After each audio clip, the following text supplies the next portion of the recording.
Ал құрметті көрермен, алда жаңа айтып өттік қой, бұйыртса, отан қорғаушылар күні. Солған орай біз бүгін бір жігітше тағам жасаймыз деп, студияға өздеріңізге белгілі Қарабала есіммен танымал аспаз Баяшат Әбілді шақырған болатынбыз. Қош келдіңіз. Қайырлы таң. Баяшат, сізді көргенімізге өте қуаныштымыз.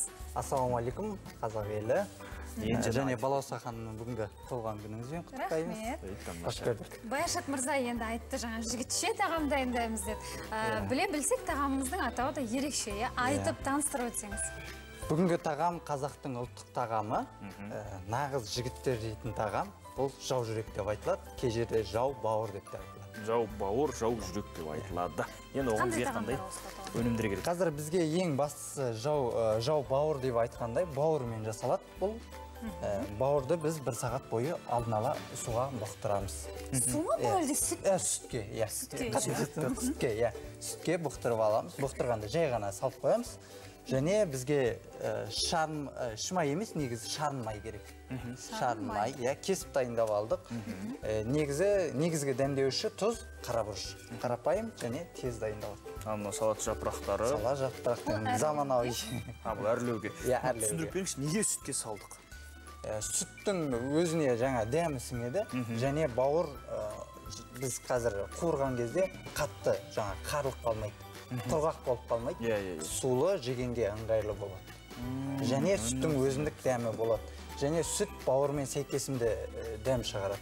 Өзінің ерекше дәмі шығарады. Енді мен шынымды айтайын, әзірге елестете алмай тұрмын, себебі меніңше бір қырық бауыр сияқты ма, түсінбей жатырмын. Бұның тарихы бар ма? Тарихы бар ма?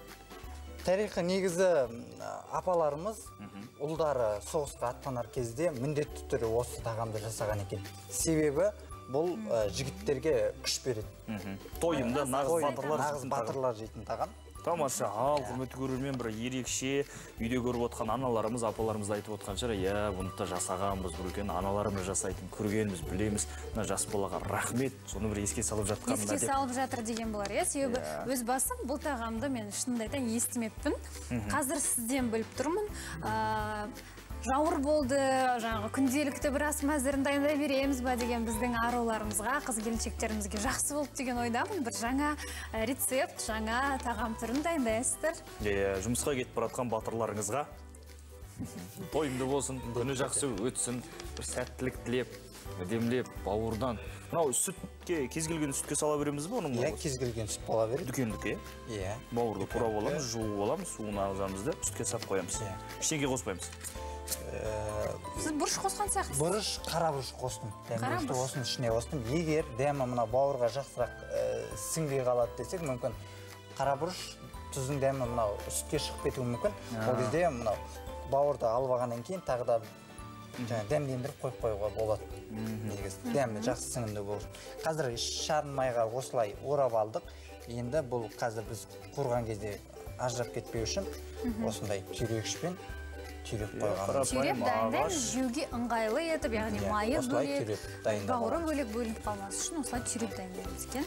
Жалпы ұлттық тағамдарымыздың өзі түрлері көп, тарихы бар, мағынасы бар, тойымдылығы бар. Әртүрлі. Мынау енді құрметті көрермен өздеріңіз біліп тұрғандай.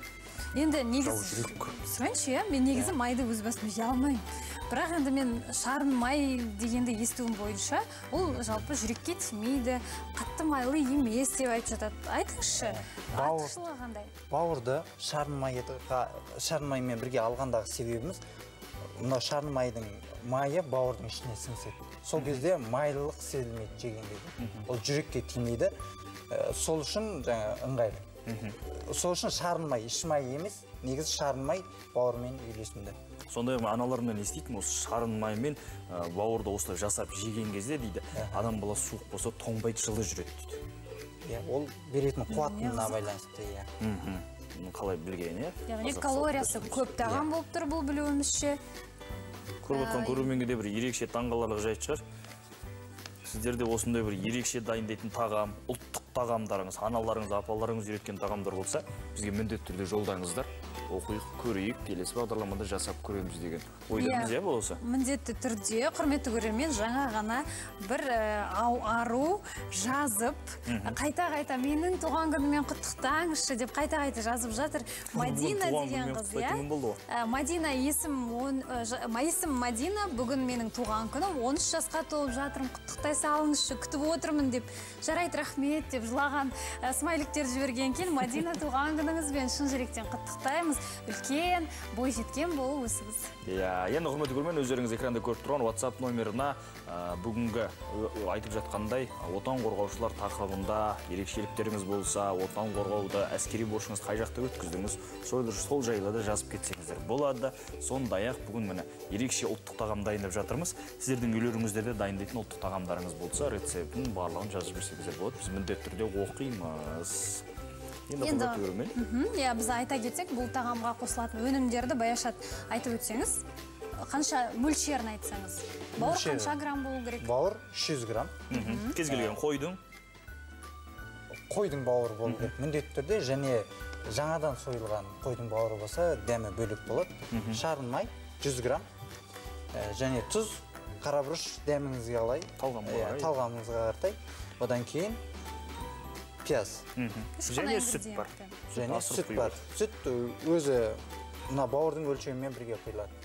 Бауырды 300 грамм болса 300 грамм. Сүт саласыздар, сүттің түсі осындай қызғылт болады, қарабұрышты саласыздар, жасалуы қиын жоқ, не бары 3 өніммен ғана. Енді пиязды біз қай жерге қосамыз негізі? Негізі жаңаға майлы болады деп жазсыз ғой. Мүмкін майлы қатты жемейтін кісілер пиязбен қосып жесе, бұл жаңаға тағамның майлылығын жояды. Бұл ас қорытуға жақсы көмектеседі пияз. Сол үшін қостық біз. Жалпы пияздың көп жерде етпен жейтінде солға асқызанға ас қорытуға көмектеседі. Баяғыда бір батырымыз болған екен ғой сол. Ет жеген кезде міндетті түрде пияз жейді екен. Кез келген жерге жарысуға да барған кезде де осы пияз тастамай жүреді екен. Енді құрметті көрермен, біз түйдік. Осылай дайын. Енді негізгі дайын тұр, иә? Дайын тұр. Дайын тұр, біздің бауырымыз дайын болды. Қазір қуырамыз міндетті түрде, бірақ оған дейін, құрметті көрермен, дәл қазір біздің бағдарламамыздан көретін, бағдарламамыздың екінші жартысынан көретін қызықты ақпараттарға шолу жасаймыз, және де еліміздегі болып жатқан жаңалықтарға кезек береміз. Бұған қоса ауа райы болжамын ұсынамыз. Арнамыздан алыстамаңыздар. Астрологтар бүгінгі осындай кеңес беріп жатыр, ал біздің ас бөлмеде нағыз патриоттық керемет бір жігітше деп жатырмыз ғой, тағам дайынды болып қалған сияқты. Не істеп жатырмыз? Қазір қанша минут қуыруымыз керек? Жаңаға бауырымызды шарын маймен бірге қазанға екі жағын қызарттып, әдемі тәбеташарлық етіп қуырып алдық. Одан кейін 5 минутқа осылай бұқтырамыз. Ешқандай су құймаймыз. Өзі бұғып жаңа сүтпен бірге піседі. Бар бойындағы шырынымен осылай тұру керек, содан кейін бар қойсақ, ұсынсақ болады. Ұсынсақ болады. Тез ғана дайын болады. 5 минут өтсе екен. Бұны енді ыстық тамақ күйінде негізі біз ұсына аламыз ба? Иә, ыстық тамақ күйінде ұсына аласыздар. Бұл енді тойымды тамақ ретінде ғой. Иә. Енді сіз жаңа мына жерде бұрыш дайындап қойыпсыз, қызыл бұрыш. Тұз бұлар не үшін? Мынау тұз өзіңіздің тәбетіңізге қаратай, егер жаңағы біз бауырға ғана тұзын сіңірдік, енді шарын май мүмкін кішкене нелеу болуы мүмкін. Қара бұрыш, тұз қосып жесе болады. Және қызыл бұрыш енді қазіргі уақытта кішкене кегістері аштылау жегісі келеді. Сол үшін көк пияз дайындап қойдық. Бұл да жаңағы ас қорытуға жақсы көмектеседі. Өңдеуге көкөністер, пияз. Тамаша. Бұдан өзге қандай бір ұлттық тағамдарды кеңес бересіз, жасайсыз? Енді қазір заман дамуына байланысты қазақ аспаздар дамып жатыр. Соған қазақ ұлттық тағамдар, жаңаша тағамдар жасауға өтіп жатыр. Қымыз қуырдақ деген тағам, және қара жорға деген тағамдар шығып жатыр. Және кигіз үй қуырдақ дегендер тағамдар шығып жатыр. Несімен ерекше?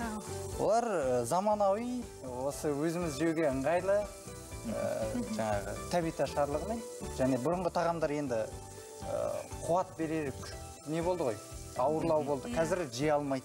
Қара жорға қалай сонда айтыңызшы? Қара жорға негізі бүйтіп атауы ғой білуімізше. Бір айта кетіңізші қысқаша, қандай ет ол? Ол қуыру басқаша.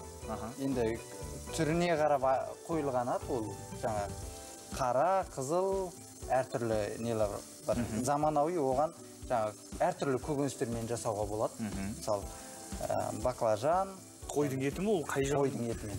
Қойдың етімен де дайындайтын күн келер деген ойдамыз. Міндетті түрде қара жорғаны бізге дайындап бересіз деген үміттеміз. Енді айтыңызшы, бір мен күйген естіп байқап жатқан сияқты күйіп кеткен жоқ па біз әңгіме айтып тұрғанда? Жоқ. Шіркін өсіп, Қызартып осылай қуырып алғанымыз жарайды, осылай. Наны жасап отқанда жалпы өздеріңізде көрермен мен сияқты лектеп болса 5 минут тез өтсе екен деп. Қазір енді 30 секундта дайын болады. Пиязбен, нанмен, таңғы асымыз бүгін жау жүрек болайын деп тұр. Жалпы құрметті көрермен, жау жүрек дейміз. Таңғы асқа жеуге болады шығар, жалпы. Жүрекке тимейді ғой? Жүрекке тимейді, енді таңғы асқа өзі дайын болып қалды тағамыз.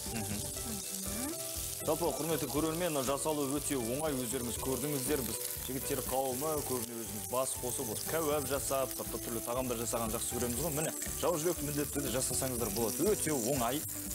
Көкке шықсаңыздар, серуенге шықсаңыздар, жігіттер қауымымен бас қоссаңыздар, немесе аруларымыз өздеріңіздің батырларыңызға тойымды, күні жақсы өтуіне, сондай бір жылтатын, әдемі тағам жасағыңыз келсе, алда мереке де келе жатыр, соған арнайы осындай жау жүрек жасасаңыздар болады. Міне дайын болды, енді тұзды тоқтаймыз, тұздың қосамыз қазір. Тұзда қоссаңыздар болады тұзбен. Жаңа енді безендіру бұл өте маңызды екенін білесіздер. Қарапайым ғана бауырмен жаңағы қарынның өзі болатын болса, майдың өзі болатын болса, мүмкін бір тәбетті ашпаушы ма еді. Қазір міне Баяшат мырза салаттар, жапырақтарын жайды, бұған қоса пияз турап, арнайы дайындады, әдемілеп тұрып қуырды. Қазір енді көріп тұрғандарыңызда бетіне қызыл бұрыш септі. Яғни ащыны жақсы көретін жандарға бұл бір таптырмас тағам секілді қандай дәмді, көрініп тұр бір Әттен, мұна камералар құрметті көрермен сіздерге есін бере алмай тұр. Мен шын айтайын, осы камераның аржандырын оператор әріптестерімізде, Нұржан бақытты ғой деп тұрған қазір енді. Көріп тұрғанда енді рұқсат па дәмін татсақ? Барлығы мысалы өзімізге де айтып жатыр редакциядан бізде. Нұржан сізді көре алмай жатырмыз деп. Не істеу керек ол үшін? Жау жүрек мың бала болу керек еді. Жау жүрек есімді тағамымыз, Бүйтіп алып сызық болады шығар. Жаңағына құрамын өздеріңіз білесіздер, енді Нұржан дәмін татайын деп жатыр. Енді таң қалып бір керемет пікір айтасың деген ойдамыз. Баяшат екеуміз енді сен аузыңа қарап тұрмыз осылай. Ой, асықпайды енді. Енді етті де, бауырды да, жалпы малдың тағамдарын жақсы көретін жандарымыз. Сіздермен құрметті көрермен қортасқан асықпай, пиязбен, нанмен, ой жейтін тағам екенін. Сөз жоқ бұны ғой. Сүттің дәмі болғаннан кейін ба, бір ерекше, жеп көрмеген бір ерекше дәмі болып тұр. Міндетті түрде жасаңыздаршы. Керемет Баяшат мырза. Рахмет, Баяшат мырза. Нұржан таңғалып жатыр. Міндетті түрде енді жігіттерімізге осы тағамды дайындайық, құрметті арулар. Алдағы келе жатқан мерекеңіз құтты болсын, Баяшат мырза. Келіп уақытыңызды бөліп, дәмді ас дайындағаныңызға үлкен рахмет дейміз. Өздеріңізге де шақырғандарыңызға. Енді құрметті көрермен ары қарай дәмін тата берейін. Сіздердің құрметтеріңізге жаңа айттық қой, жігіттерге деп жау жүрек деп тағам жасап жатырмыз. Енді патриоттық тәрбие. Бүгінгі қалай жастарымыз патриоттық тәрбиені алып жатыр, соған бір назар аударайық.